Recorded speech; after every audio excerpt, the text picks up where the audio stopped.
que a paz de Jesus, que já está nesse ambiente, possa nos envolver a todos. É sempre com muito carinho e gratidão que a gente retorna a esta casa, que nos acolhe tão bem. O tema escolhido para esta noite é mães e filhos. Todos nós, sem exceção, temos pelo menos 2 pontos em comum. O primeiro ponto é que somos filhos do mesmo Pai, Deus, nosso Pai e Criador. E o segundo ponto em comum é que todos nós tivemos uma convivência com as nossas mães. Até mesmo naqueles casos onde esta convivência limitou-se àquele período de 7, 8, 9 meses da gestação, e a partir dali não mais teve a convivência, mas existiu a convivência.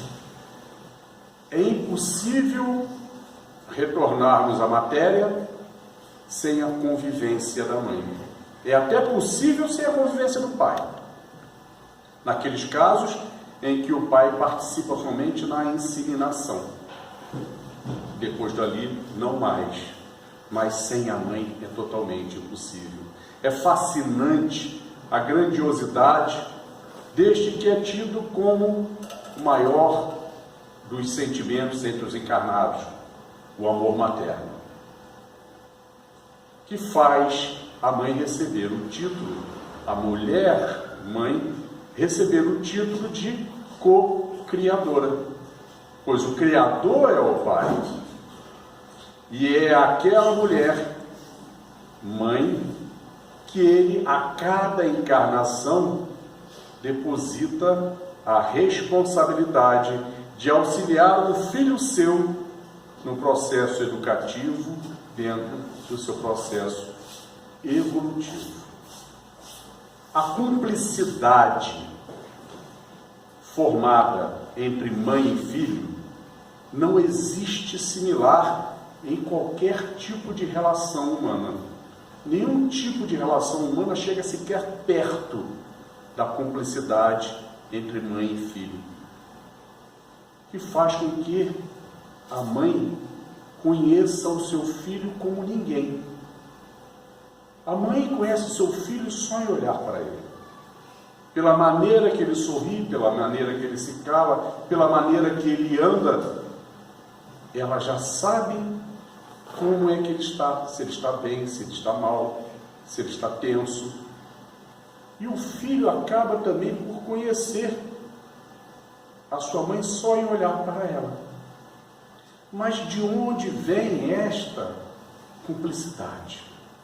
Os Espíritos nos revelam que esta cumplicidade, ela é formada num verdadeiro curso intensivo entre os dois Espíritos. Toda criança ali, 0 quilômetro, habitada por um espírito multimilenar, um espírito de milhares de anos, que já teve dezenas e dezenas e dezenas e dezenas de encarnações. Um espírito dotado de personalidade própria. Só para a gente lembrar, personalidade é o conjunto de características comportamentais positivas e negativas que todos nós vamos formando ao longo das nossas existências. Junto delas, os nossos sentimentos positivos, os nossos sentimentos negativos. Em que momento que o espírito reencarnante ele se vincula à matéria? No exato momento da fecundação. Onde começa ali a multiplicação celular, que irá formar um novo corpo, é naquele momento que ele fica atrelado à matéria.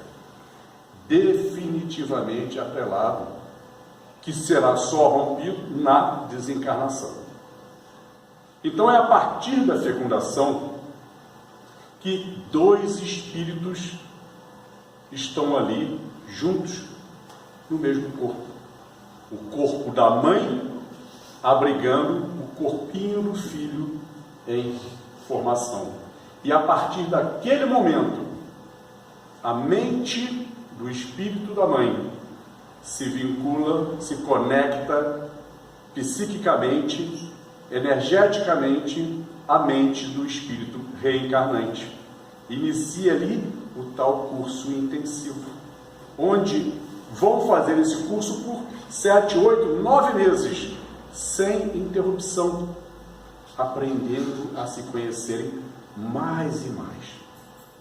Esse processo, esse mecanismo de ligação mente a mente, de espírito a espírito, é exatamente o mecanismo da mediunidade. O médium sensitivo concentra-se e vai receber a comunicação do espírito desencarnado, seja ela intuitiva, seja ela psicofônica, psicográfica, seja o jeito que for. Ao contrário do que é o jargão popular, de que o médium, o espírito incorporou, o espírito não incorpora o médium, o espírito não veste o médium, as mentes se conectam. A mente do espírito conecta-se à mente do médium e a partir dali ele começa a perceber os pensamentos, a sentir as emoções.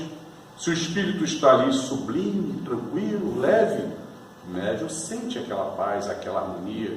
Se o espírito está raivoso, irado, ele sente aquilo. Se o espírito está sentindo algum tipo de dor, ele sente aquela dor. Assim, o mecanismo da gestação, dessa vinculação, é idêntico. Nosso querido Raul Teixeira vem a afirmar que a gestação é o maior transe mediúnico que se tem notícia, pois é um transe mediúnico que dura até 9 meses sem interrupção. E quando a criança vem ao mundo, depois de 9 meses de conexões permanentes, aquela capacidade psíquica continua a existir. A mente da mãe conectada à mente do filho. Isso vem a justificar, mesmo na criança pequena ou até marmanjo já formado, como a mãe consegue perceber situações de pico dos seus filhos. Elas só não sabem é dominar isso. O filho está lá a quilômetros de distância e de repente ele tem uma grande vitória, uma grande alegria, e a mãezinha dele lá, de repente em casa, sente aquela euforia, aquela alegria. Gente, de repente me deu uma alegria tão grande, será por quê? Ela está sentindo parte da alegria que o filho está vivenciando naquele momento. O contrário também existe. De repente, a longa distância, o filho se envolve numa situação de terror, de perigo iminente, e a mãe em casa que estava tão bem, de repente, ai meu Deus, estou sentindo um aperto no peito, uma tristeza, o que será que está acontecendo? Ela está sentindo o que o filho sente. Isso vem até a explicar a alternância de estado de espírito que ocorre geralmente com as grávidas. Ela está tudo bem com ela, tudo a 1000 maravilhas, tudo correndo ótimo, e de repente aquela mulher grávida se sente um pouco deprimida, angustiada, com medo, mas não sabe de quê. Gente, está tudo tão bem na minha vida, por que eu estou assim? Aquela sensação não é dela.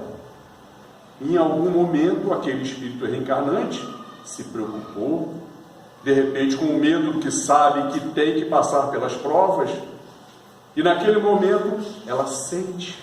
E o inverso é verdadeiro também. Ela de repente do nada entra no estado de euforia. A alegria que o espírito reencarnante está sentindo por poder estar ali. E mais uma reencarnação.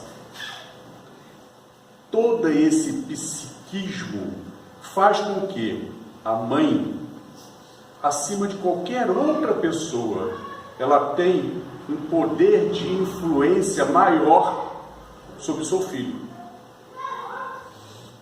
sobre qualquer outra pessoa, capacitando mãe justamente a sua missão de influenciar na educação de seus filhos. Toda mulher vem com esta capacitação materna, seja ela pobre ou rica, nova, madura, culta, inculta, todas as mulheres têm esta capacidade materna.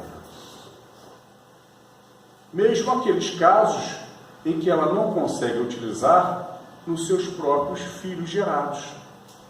Quantas mulheres exercitam a sua capacidade materna cuidando dos irmãos mais novos, dos sobrinhos, aquelas que exercem o seu potencial de maternidade, profissionalmente ou não, cuidando dos filhos de outras pessoas. E até mesmo naqueles casos em que a mulher, para fazer valer a maternidade, ela consegue romper preconceitos como os existentes nas adoções. Preconceitos não só na nossa sociedade, mas em diversas sociedades do mundo. Aí vem a pergunta que não quer calar. Mas no caso da mãe adotiva, então ela não tem esse diferencial, porque ela não teve a gestação, não teve os 9 meses. Nada foge à sabedoria infinita do Pai. Vamos lembrar que todos nós participamos das escolhas, das nossas provas, das nossas expiações, porque enquanto no mundo espiritual nós somos sabedores do que falimos, do porquê falimos em vidas anteriores, e rogamos provas que venham nos auxiliar na reparação dos nossos erros passados e na confirmação do nosso aprendizado. E assim nós vamos dando os passos no nosso processo evolutivo. No caso das mães que são adotivas, de certo que aquela adoção não está acontecendo por acaso. De certo que é o curso das provas e expiações solicitadas. Reencontros missionários, reencontro com desafetos, para que através do desenvolvimento do relacionamento pelo amor, venham as reparações devidas. E Deus, nestes casos, dá um plus a mais na sensibilidade, na capacidade de dar-se, na capacidade de amar. Isso a gente observa bem naqueles casos onde a mulher, não são casos tão raros assim, todos nós conhecemos pelo menos um caso, onde a mulher tentava engravidar e não conseguia. Chega um momento em que ela desiste. Mas eu quero ser mãe, e parte corajosamente para a adoção. Adota. Começa a criar aquele filho com todo o seu potencial de amar. E alguns meses depois engravida. E tem o seu filho próprio, e depois mais outro e mais outro. E ali a gente observa que não existe diferença nenhuma no tratamento dos filhos, seja o adotivo, seja os filhos naturais. A sua capacidade de amar é plena. Então Allan Kardec vem a perguntar aos venerandos, na questão 890 do Livro dos Espíritos, se este poderoso sentimento, amor materno, viria a ser simplesmente uma evolução do instinto materno que todas as fêmeas irracionais também possuem. Ninguém ensina a fêmea como parir, como fazer a primeira higiene do filhote, como alimentá-lo, como ensiná-lo a se defender diante da vida. Ninguém ensina. Mas, no entanto, quando ela percebe que o filhote já cumpriu o aprendizado, já pode caminhar sozinho, ela corta definitivamente os laços que aprendem aquele filhote. A partir daquele momento, aquela fêmea olha o seu filhote da mesma maneira que ela olha qualquer um dos outros componentes do grupo, seja do rebanho, da matilha, da alcateia, seja do que for. Não há mais um olhar diferenciado. E ela, já seguindo o instinto, já entra na nova programação para poder dar novas e novas crias. No caso da mulher, mãe, os espíritos mostram que existe o instinto. Existe sim o instinto, mas é o racional, a razão ligada ao instinto, que serve como o multiplicador, o gerador e multiplicador desse grande sentimento de amor. Um sentimento tal que faz com que a mãe jamais rompa os laços com seu filho.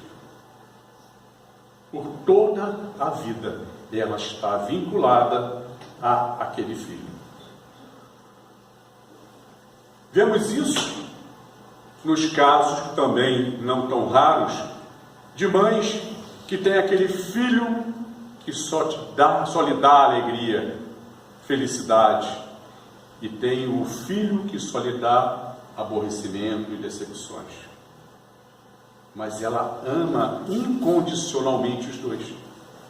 Não existe diferença no amor. De certo que ela ama mais feliz um e mais preocupada o outro.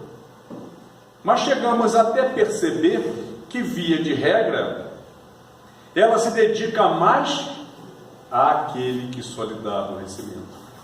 Porque, consciente ou inconscientemente, ela percebe que ali alguma coisa ainda falhou da sua responsabilidade.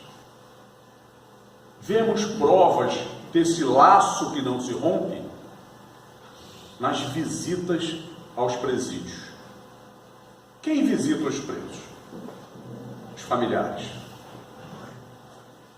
Pai, mãe, tios, irmãos, esposo, esposa, namorado, são os que visitam, habitualmente. No entanto, a assiduidade é extremamente variável. Um dia vai, outro não vai, uma semana vai, fica 3 sem ir, com exceção das mães.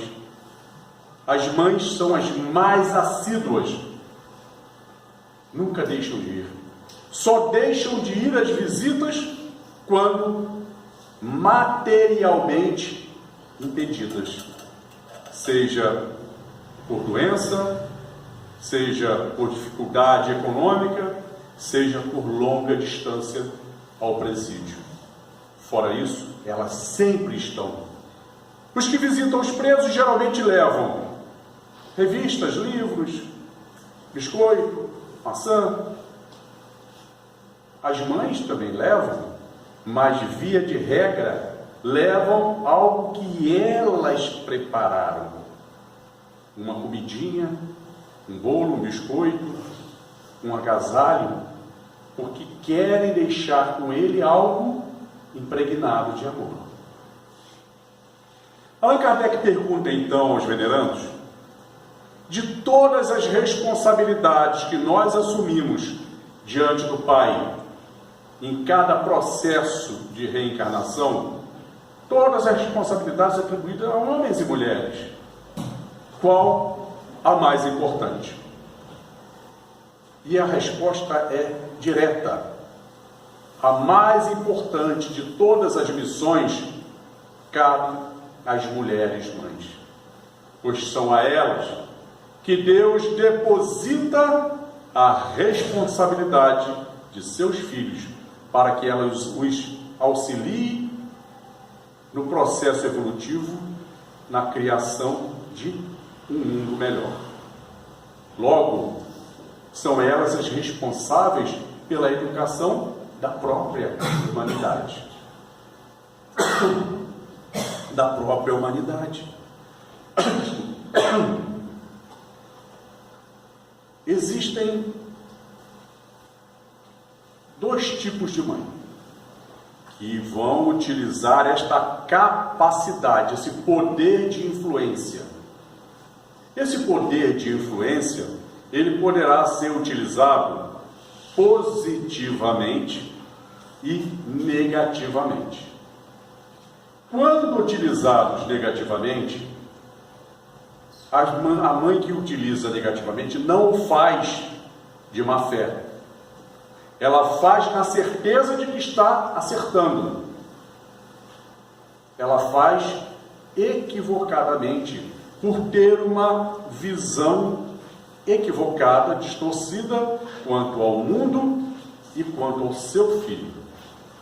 A essas mães, vamos atribuir aqui o termo de mães âncora. Âncora, aquela peça pesada do navio, que presa à corrente amarra o navio no fundo, que ele não sai do lugar.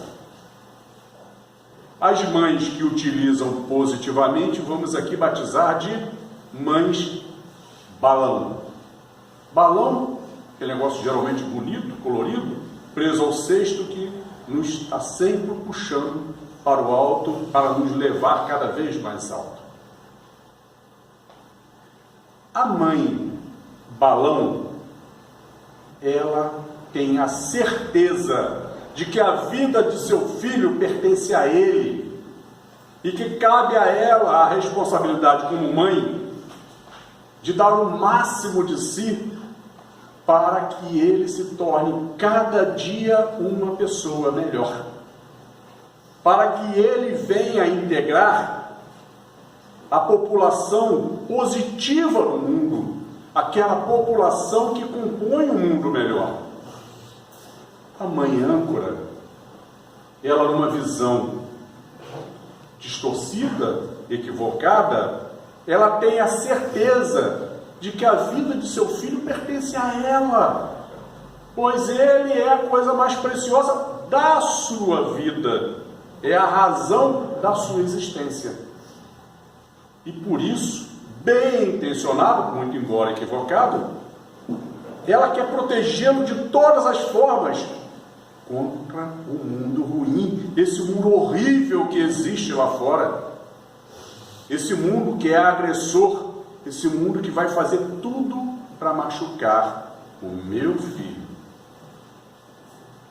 Assim ela tenta preparar o seu filho para ser uma pessoa resistente, uma pessoa reagente às atrocidades do mundo.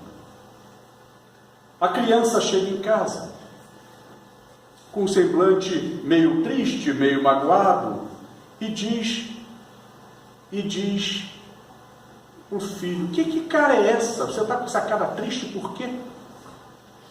Ah, mãe, foi fulano, um amiguinho dele, foi fulano que discutiu comigo e me magoou, me xingou, me falou opção de besteira, xingou até a senhora. E ela, na intenção de formar ele uma pessoa reativa, mas você devolveu, né? Você, já te falei, não se traz desaforo para casa. Te ofendeu, você ofende. Me xingou, você também xingou a mãe dele, né? Porque não quer esse negócio de ficar de boca calada, não. Desaforo não se faz para casa. Na intenção de educar seu filho a ser reativo, ela na realidade não percebe que está ensinando ele a não valorizar a paciência, a tolerância, o perdão. Mas se o filho chega com a cara marcada, porque brigou na rua, o que é isso? O que aconteceu com você? Você brigou? Briguei. Mas você bateu, né? Você deu forte, já te ensinei. Se alguém te bate, você devolve na mesma hora mais forte ainda. Não vem para casa machucado, chorar porque apanhou na rua, que vai apanhar de novo aqui. Cansei de ouvir isso de mães de colegas meus na minha infância. Colegas que reagiam não por medo da briga, por medo de apanhar quando chegasse em casa. Eu já te falei, bate e bate forte, porque senão você vai virar saco de pancada. Mais uma vez, o não à paciência, à tolerância, ao perdão, ensinando a ele que violência se combate com violência, ensinando a ele que fazer valer a lei de Talião, do olho por olho, dente por dente, lei que Jesus há 2000 anos substituiu pela lei do amor. Meu filho, está aqui o brinquedo que você sempre pediu. Comprei. Foi caro, hein? Então você mereceu. Vai brincar com o seu brinquedo. Você não vai ser burro de levar esse brinquedo para brincar com seus colegas, não. Porque rapidinho vão quebrar o brinquedo, vão destruir o que é seu. Preocupada em defender o patrimônio material do filho, o que ela está ensinando na realidade a ele é o egoísmo, é a valorização do bem material acima das relações fraternais. Está distanciando ele de aprender o que é felicidade. Felicidade não é o que a gente tem, e sim o que a gente compartilha. De que me adianta possuir um tesouro e viver numa ilha deserta sem poder compartilhar com ninguém? De que me adianta receber os maiores honrarias, os maiores títulos e não ter ninguém que eu possa compartilhar esta alegria? A mãe Balão, nestas mesmas situações, ela diz: meu filho, você está tão triste, que cara é essa? E ele diz: discuti com fulano, e ele saiu me xingando, xingou até a senhora. E você está triste por isso? Que absurdo, meu filho. Ele deve estar lá destrambelhado por algum outro motivo e acabou descontando em cima de você. Deixa isso para lá. Vocês são amigos, amanhã vocês estão de bem novamente. Mas mãe, ele me xingou, ele xingou a senhora. Nós somos o que ele falou que nós somos? Eu sou aquilo que ele disse? Não. Você é aquilo que ele disse? Não.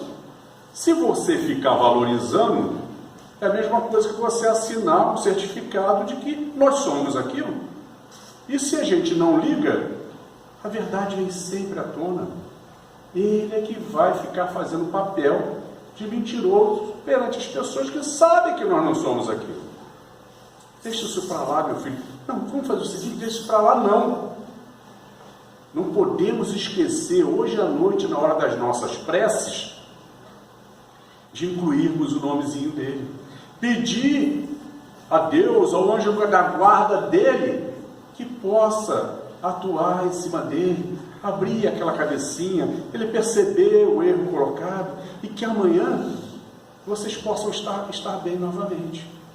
Olha a mãe valorizando a paciência, a tolerância, o perdão e a fé no mais alto. O filho chega marcado da briga e ela o recebe. O que é isso? Vai me dizer que você brigou. Briguei, mãe. Mas como você brigou, meu filho? Já te falei que briga não leva ninguém a nada. Violência não leva ninguém a nada. Ah, mãe, mas vieram me bater, eu tinha que me defender, eu dei também. Mas veja bem, eu já te ensinei que as brigas não começam assim, de repente. Os ânimos vão se alterando, as vozes vão aumentando, as pessoas vão ficando destemperadas e até que uma das partes vai para a via de fato. Você tem que valorizar o que você tem de diferente dos animais irracionais que agem por instinto. você tem a razão. Se percebeu que a temperatura está esquentando, sai de perto. Mas eu tinha razão, não importa, sai de perto. Porque quando a temperatura baixar, o outro lado vai perceber que você tinha razão. O que você não pode, não deve, por hipótese alguma, é baixar o seu nível de vibração e entrar no convite da violência. Sabe por quê, meu filho? Violência não leva ninguém a nada de bom, só leva a coisa ruim. Hoje você é uma criança, amanhã você é um adulto. Mas mãe, se eu saio e não reajo, vão me chamar de covarde. E daí você não é. Você está sendo inteligente e previdente. Porque de valentões, os hospitais estão cheios, os cemitérios também, e os presídios. Porque hoje você é uma criança. Mas se você for se formando assim, amanhã você é um adulto, e com a sua força, e na hora da violência a gente perde a noção da força, você pode ferir gravemente uma pessoa, você pode ser ferido, você pode matar uma pessoa, ou ser morto, ou parar num presídio. Nenhuma das situações você ganha. Quem entra numa briga e dá 10 socos e leva só um, perdeu a briga, porque você entrou nela sem nenhum. Mas se você dá os 10 e não recebeu nenhum, perdeu também, porque você criou um inimigo que quem apanha não esquece. E aquela pessoa vai ficar durante muito tempo rancorosa com você. Violência sob hipótese alguma, mostrando claramente à sua criança que a valorização da paciência, da tolerância, do perdão, do raciocínio, da razão acima da emoção, a valorização da paz, sob qualquer pretexto. Meu filho, está aqui o brinquedo que você me pediu. Fez por merecer. Foi caro, mas valeu a pena comprar isto para você. E a criança começa a brincar com o brinquedo. E ela fala, você vai ficar aí sozinho, brincando com esse brinquedo tão bacana?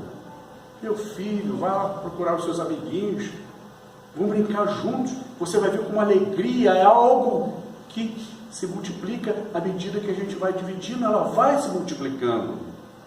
Mas mãe, pode quebrar meu brinquedo. Olha só, disciplina. Primeiro mostra como é que funciona, pede para todo mundo ter zelo, dá uma vigiada, mas vale a pena você brincar com eles.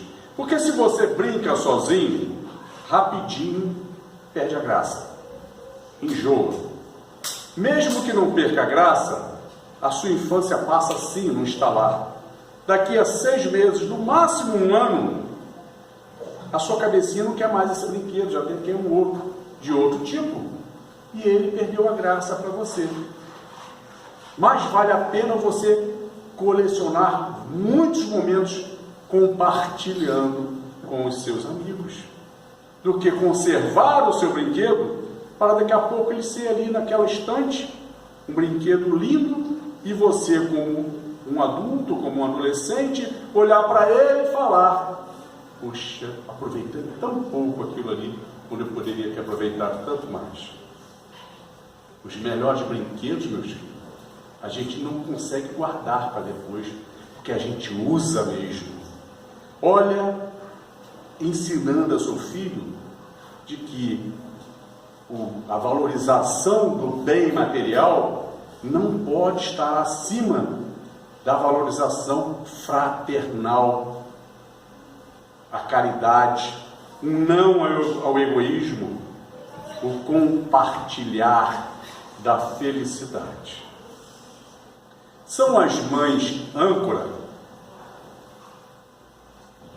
que dão o mau nome à palavra sogra, megera, bruxa, Cascavel.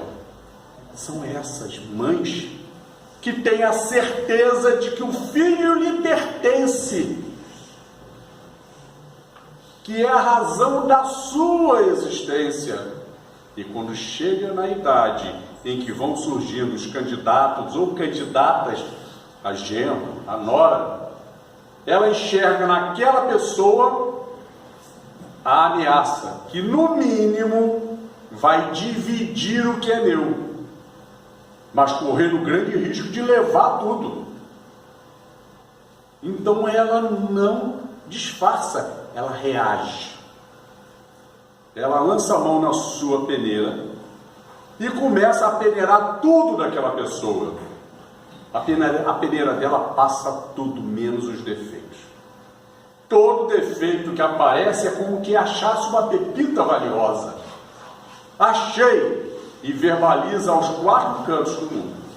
A todas as pessoas que cercam o seu filho, ela comenta que aquela pessoa, essa pessoa tem esse defeito, tem aquele outro, tem mais esse, tentando formar naquelas pessoas que formam uma opinião coletiva, formar a imagem de que aquela pessoa tem defeito demais para ser a companheira ou o companheiro do seu filho, porque o seu filho só tem virtudes. Como ela faz isso ostensivamente, é claro que o candidato, a candidata, percebe o que ela está fazendo. Como desenvolver sentimentos positivos para alguém que só ressalta os meus defeitos. E acaba conseguindo distanciar cada vez mais e no fim acaba conseguindo mesmo dividir ou perder inteiro. Ela quer porque quer decidir tudo da vida do seu filho, porque ela sabe o que é melhor. Seja do que vai estudar, do que vai trabalhar e com quem vai casar e se vai casar. A mãe balão, ela usa o contrário. Ela também tem a sua peneira. Mas na sua peneira ela quer reter as virtudes. Ela está preocupada em ver se aquela pessoa é virtuosa. Pois ela sabe que o seu filho tem algumas virtudes, mas que também tem defeitos. Ela sabe que a vida do seu filho pertence a ele e é ele que vai escolher com quem ele vai dividir a vida. E se eu puder ajudar meu filho a identificar uma pessoa virtuosa, tudo de bom, porque se ele vai dividir uma vida e ele tem seus defeitos, ótimo se encontrar uma pessoa que tenha virtudes o suficiente para equilibrar. Uma pessoa que tenha virtude suficiente para dar continuidade naquilo que ela mais prezou na vida, que foi dedicado ao seu filho. Que essa pessoa possa seguir o que eu fiz até agora. E assim, ela faz isso também ostensivamente. E passa a provocar naquela pessoa uma reação positiva. Passa a nascer ali um sentimento maravilhoso. E que por tantas e tantas vezes se torna um sentimento materno com relação ao candidato ou candidata.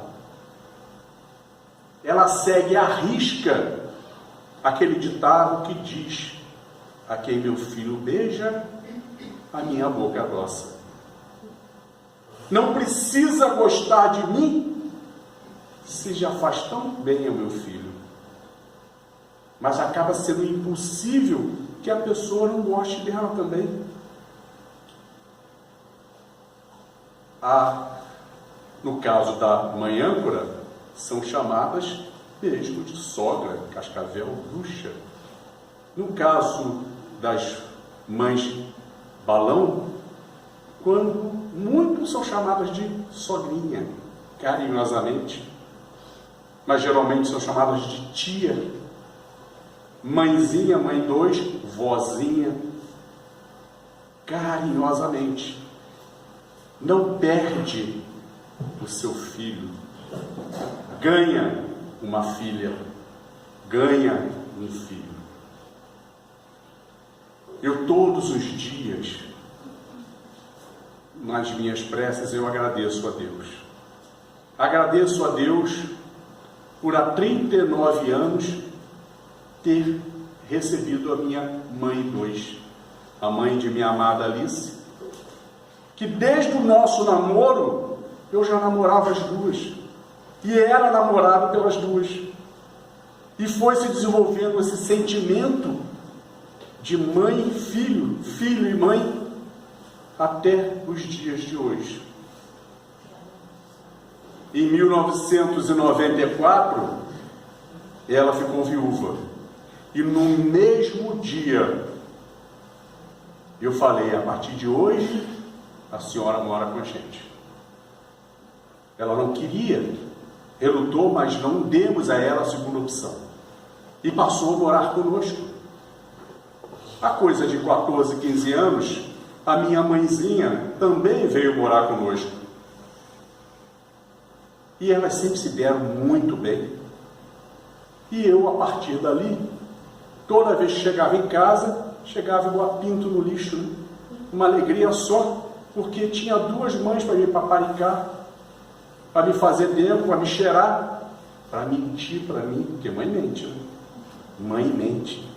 Mãe mente, e mente com um toque especial de carinho, de amor, de ternura. Você está rindo? Todo dia minha mãe mente para mim. Todo santo dia. Eu chego em casa, vou para o meu quarto, largo minhas coisas lá e vou no quarto dela. Quando eu chego, ela fala assim: ah, meu filho querido, você chama. Meu filho, você está cada vez mais lindo. Eu e a senhora cada vez mais mentirosa. Você sabe que eu não minto. Mãe, como é que eu posso acreditar numa coisa dessa que a senhora me fala há 15 anos? Se eu estou cada vez mais velho e cada vez mais barrigudo. Deixa de besteira, é a sua barriga que eu acho a coisa mais linda do mundo. Ah, mas que mentirosa. Tá bom, me beija, vem, me faz carinho, me faz cafuné. Esse ser maravilhoso não tem preço. Essa troca de amor, receber este amor que a gente sabe que é tão grandioso, o mais poderoso deles. Num concurso de linguística, nas questões da língua portuguesa, havia uma questão que dizia assim: diferencie a palavra completo da palavra acabado.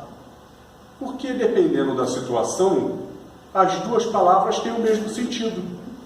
Está aqui, o serviço está completo. Está aqui, o serviço está acabado. Não é a mesma coisa? Mas a resposta mais interessante de todas, o indivíduo escreveu assim: um homem que escolhe a mulher certa para casar é um homem completo. O homem que escolhe a mulher errada para casar é um homem acabado. Aí eu fui incluir dentro desse raciocínio de que a mãe âncora quer escolher tudo na vida do filho, inclusive a esposa, para ele. E digo que um homem que deixa que a sua mãe escolha a mulher errada para ele é um homem acabado por completo. Porque ele estará decepcionadíssimo com a escolha da esposa e muito chateado da vida pela influência da sua mãe. Na questão 892 do Livro dos Espíritos, Allan Kardec pergunta então aos venerandos quanto àqueles casos que os pais envolvem seus filhos com tanto amor, e quando chega a adolescência em diante e leva até a vida adulta, se tornam filhos reativos, malcriados, zangados, ofensivos, maltratam os pais, não têm respeito. Se nesses casos, a pergunta de Kardec, se os pais têm alguma parcela de culpa disso acontecer. E os espíritos respondem objetivamente, estão colhendo o que semearam. Ou seja, e vem a explicação no próprio Livro dos Espíritos, quanto a o não aproveitamento da infância. Aliás, isso foi matéria de uma palestra aqui. Pois a infância é o período onde o espírito reencarnante está fértil a assimilar novos conceitos morais. Por que ele está fértil na infância? Porque Deus, em sua sabedoria infinita, faz com que aquele espírito reencarnante tenha adormecida, anestesiado as suas principais características comportamentais, os seus principais sentimentos, principalmente os negativos: orgulho, egoísmo, vaidade. Qual é o maior obstáculo que nós, aqui, adultos, temos em assimilar os ensinamentos de Jesus?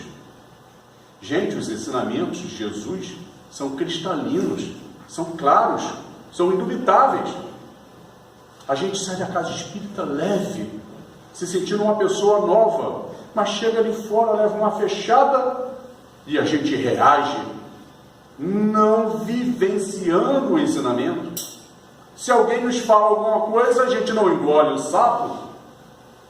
Se a gente vê alguém numa necessidade, a gente pensa duas vezes antes de dividir o que nós temos, o que a gente está guardando com tanto zelo.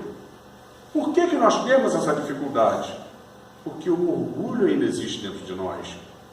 O egoísmo ainda existe dentro de nós. A vaidade, a ganância ainda existe dentro de nós. A criança, com esses sentimentos adormecidos, faz com que ela esteja receptiva aos novos conceitos morais. Assim, o espírito reencarnante, ali é que ele está fértil mesmo a receber os conceitos positivos. É não perder a oportunidade.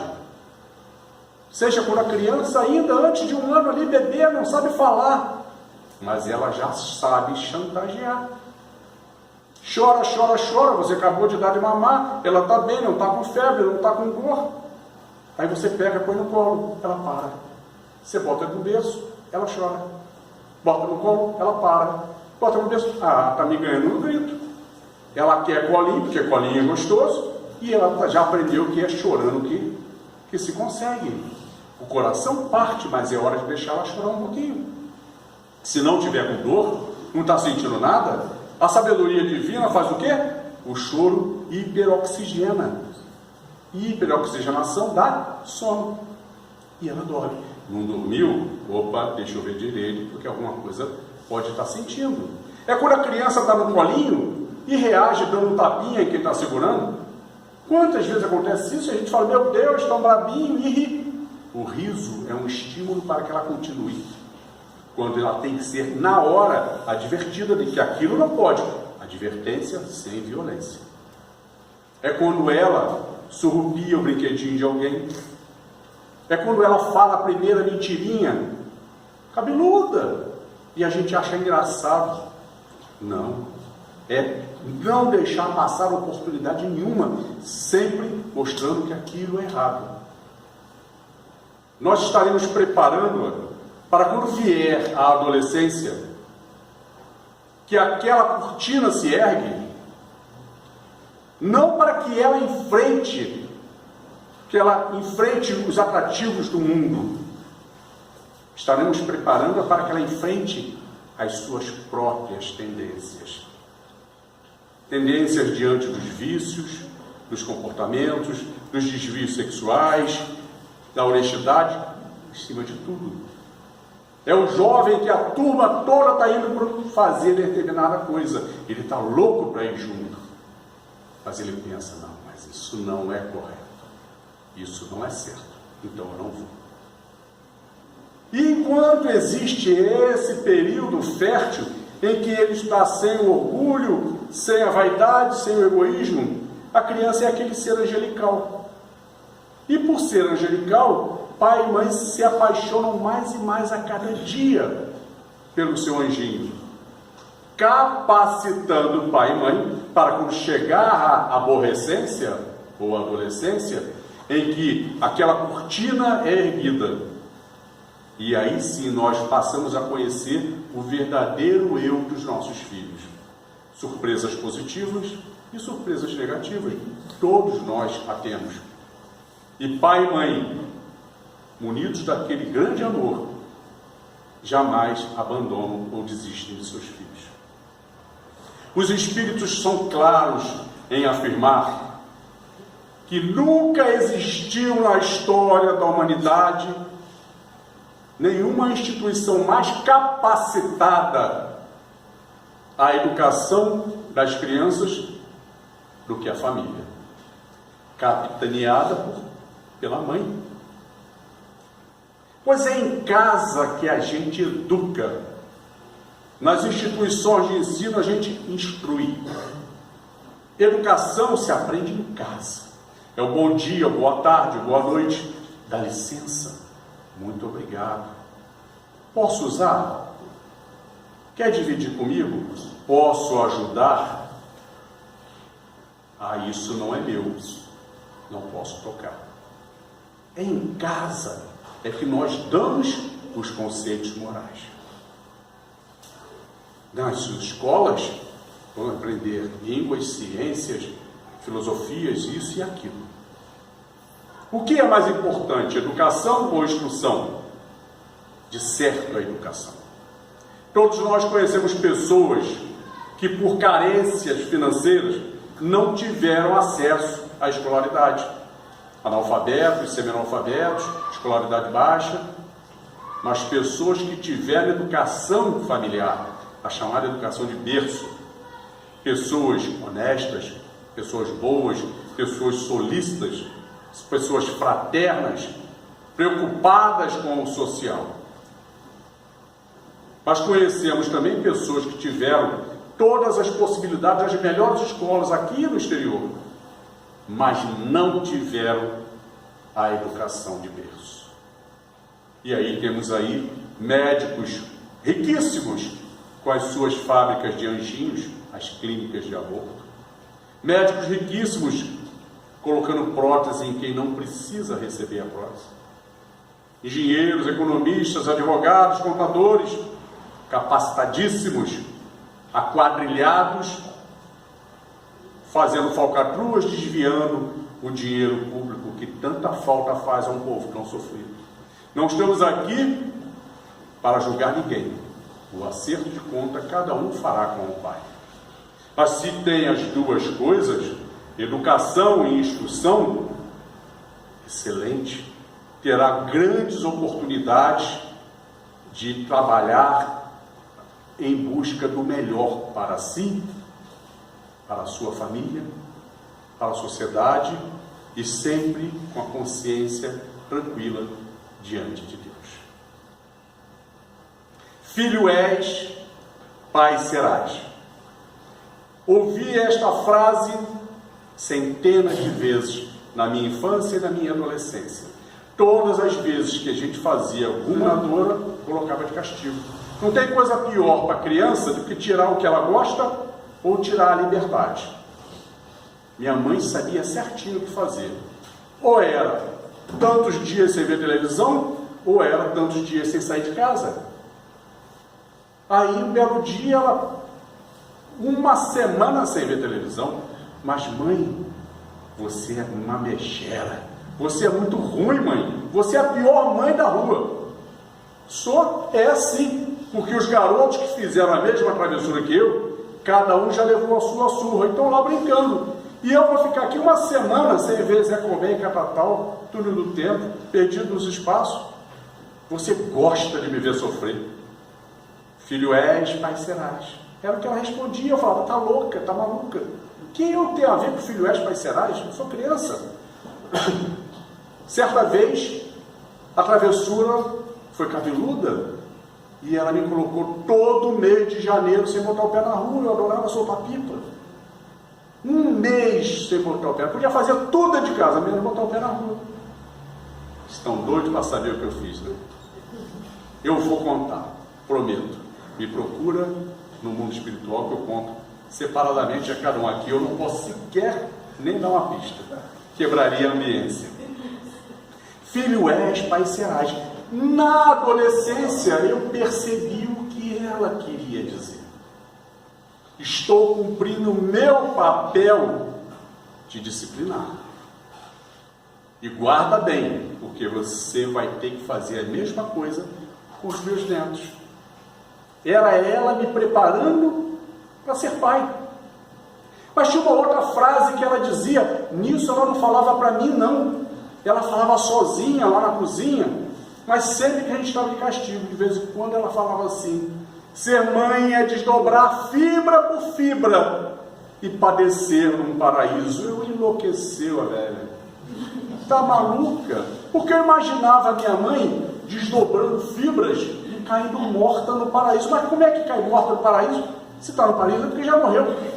Ela tá maluca. E mesmo já na adolescência eu não conseguia entender o que ela falava. De vez em quando ela falava. E eu só fui entender quando me tornei pai. Porque quando a gente coloca uma criança de castigo, um filho de castigo, na hora que a gente dá o castigo, a gente erra a mão. Só precisava de 2 horas, deu 2 dias de castigo. Só precisava de 1 dia, deu 1 semana. Mas se a gente volta atrás e fala, não mais 2 dias não, só 2 horas, a disciplina vai embora. Porque a criança passa a perceber que se ela apelar, a pena dela vai ser diminuída. E toda vez que ela sofria por ter errado a mão, ela repetia em voz alta para ela: ser mãe é desdobrar fibra por fibra, em prol da educação do filho. E padecer no paraíso, porque se esse filho se tornar uma pessoa de bem, eu vou atingir o meu objetivo. Mães, eu tenho, se é que existe o bom emprego da palavra inveja, eu tenho uma baita inveja da maternidade. Sempre tive. Acho a coisa mais sublime. Quando a amada Alice engravidou, pela primeira e pela segunda vez, eu ficava ali fascinado, a cada momento, vendo a transformação no corpo. Passamos a fazer o seguinte: tinha uma parede lá em casa, escolhemos a mesma parede, em que todo mês a gente fotografava ela de biquíni, igual na polícia, né? Bota aquela plaquetinha assim, foto de frente, foto de lado, tá? Fotografando para ficar registrada a mudança no corpo, da mulher para a mulher mãe. Aquele troço fascinante. E chegava no final dos 9 meses, aquela barriga que chegava a brilhar de tão bonita que era. E eu invejava aquilo. E o subconsciente da gente é fogo, né? De tanto que eu invejei, foi ali que minha barriga começou a crescer. E eu me dei mal, porque a dela murchou 2 vezes, rapidinho. E eu fiz as contas um dia desse, estou com 398 semanas e nunca reduziu. Já desisti, fica para a próxima. A próxima eu venho tanquinho. Ser mãe é a condição mais sublime que o encarnado pode ter. É ter a certeza da responsabilidade recebida de Deus para educar um filho seu, para criar uma pessoa boa, criando um mundo melhor. E quanto mais eficiente forem vocês, mães, mais rapidamente teremos um mundo melhor. E enquanto Deus continuar trazendo seus filhos à terra, através de vocês, mães, é porque Ele continua confiando na humanidade. Que possamos fechar os nossos olhos, mentalizar Maria Santíssima, Mãe espiritual de todos nós, Mãe de Jesus, nosso mestre, modelo e guia, nosso irmão maior. E assim, agradecemos, Senhor, por mais esses momentos de paz, em que te sentimos aqui em vibrações fraternais. Vem, ó Maria, socorrer os que sofrem, peregrinos na dor, suplicamos o vosso amor. Quando a dor bater a porta, sejamos gratos a Deus, pois Ele sempre, sempre abençoa os filhos seus. Quanta luz neste ambiente, descendo sobre nós, vibrando em nossas mentes. Senhor Jesus, ainda somos tão crianças necessitadas de luz. Suplicamos o celestial amparo para nos livrar do mal. Tu, Jesus, que lançaste ao mundo o novo sentimento, o novo amor, aquele apregoado aos pescadores por teus lábios tão divinos, ó Rabi da Galileia, o amor que expulsa a multidão dos pecados. Contigo, Mestre, não haverá mais dor, não haverá mais guerras, somente a luz descendo à terra. Ensina-nos, Senhor, a transformar espinhos em flores perfumadas, que ao som da confiança enfeite os nossos caminhos. Vem guiar os peregrinos nos mistérios do destino, afastando a escuridão. Vem, ó meigo Nazareno, vem com teu olhar sereno toda a terra a iluminar. Os teus passos pela areia do mundo o vento não leva, o mar não desfaz. Com teus ensinamentos, Mestre, tudo se torna mais belo. É a chuva caindo, é o campo em flor, e acima de tudo é o amor, é o amor. A nossa alegria é bem do Evangelho, vibra e contagia da criança ao velho. O Senhor nos convida a ninguém julgar, porque nesta vida qualquer um pode errar. Ó Mestre, fazei com que eu busque mais consolar que ser consolado, pois fica sempre um pouco de perfume nas mãos que oferecem rosas. O Senhor nos ensinou a caridade, luz, bondade, amor, verdade e fé. Nosso grande tesouro é a água viva, é o pão que sacia, é este amor que vem de Ti, ó Jesus. Abriremos sempre os nossos corações, vencendo as nossas indecisões, ouvindo a Tua voz, Senhor, que pelas estradas da vida nos conduz ao bem, na alegria ou na dor. Que seja o amor a nossa bandeira de luz. Amado Mestre Jesus, que o Senhor seja a luz em nosso rogar, que o risco não nos impeça de tentar ganhar o mar com um instrumento que se chama amor. Abençoe, Senhor, a nossa união como bons amigos, como bons cristãos. E assim lembrarmos sempre que no reino da paz e da luz, à espera por nós Tu estás, ó Jesus, e que por todo o universo infinito, conosco Deus está. Obrigado, Deus, pelo vosso amor e pela nossa existência. Obrigado, Maria, pelo vosso amor e pela vossa assistência. Obrigado, Jesus, pelo vosso amor, ensinamentos e benevolência. E obrigado a todos pela atenção e paciência. Fiquemos em paz, graças a Deus.